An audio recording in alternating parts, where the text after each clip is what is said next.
سؤال طبعا وجيه ومهم، ان هل بيكون التسعيره بتكون نفس السعر اللي كان في السنتين السابقتين اللي هو $60،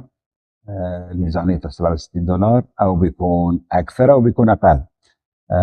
طبعا في ظل الظروف وتغيرات كثيره خلال من اول ما بدا ترامب في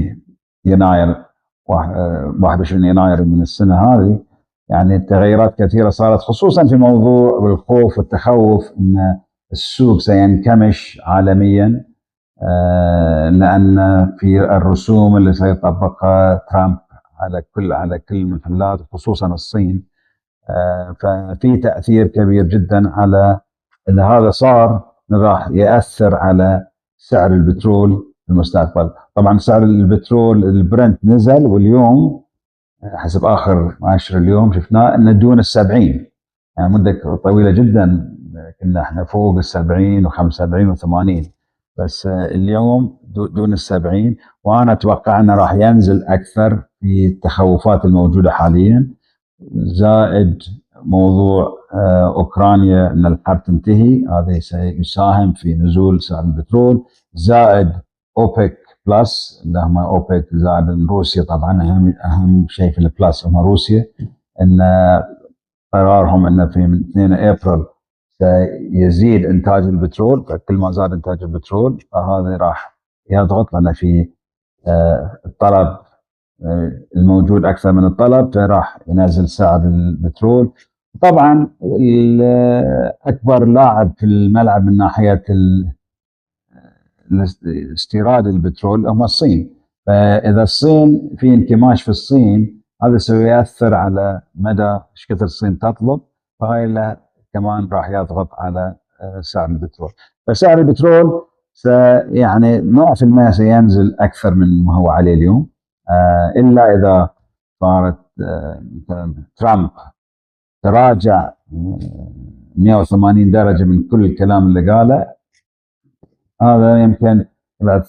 السوق ينتعش مره ثانيه ويكون طلب على البترول طلب كبير والسعر يرتفع. ولكن تصوراتي انا ان السعر بالعكس بيكون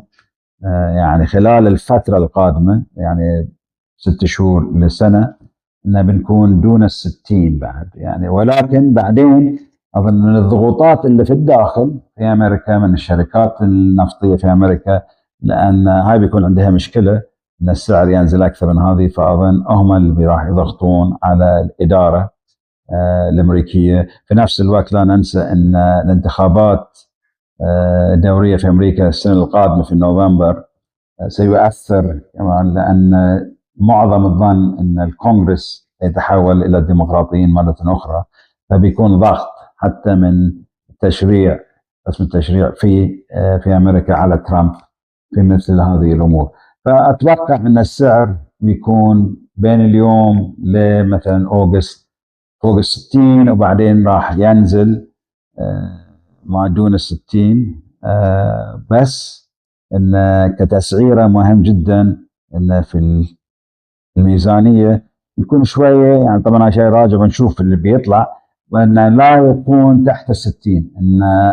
ال60 يكون نفس السعر اللي كان خلال السنتين اللي فاتت، انه يكون 60 اليوم، لان من المتوسط بين بدايه يناير لنهايه ديسمبر 26 يناير 25 يناير 26 المتوسط بيكون فوق ال60، فان شاء الله انه يخلون على 60. ولا ننسى ان اليوم معدل على اساس انه يكون في تصفير الميزانيه، البترول لازم يكون في البحرين $128 تقريبا، فنشوف الفرقيه. فهاي طبعا بين $128 وبين ال60 هو اللي بيكون جزء كبير، يعني من حيث انه يساعد للاسف يساعد على العجز لان المصروفات كثيره، الا اذا شفنا طبعا ال 12 مقترح حالي كم سينزل من هذا من 128، هل سينزل الى 60، هل سينزل الى 55، او سينزل الى 50، والعلم عند الله. شكرا.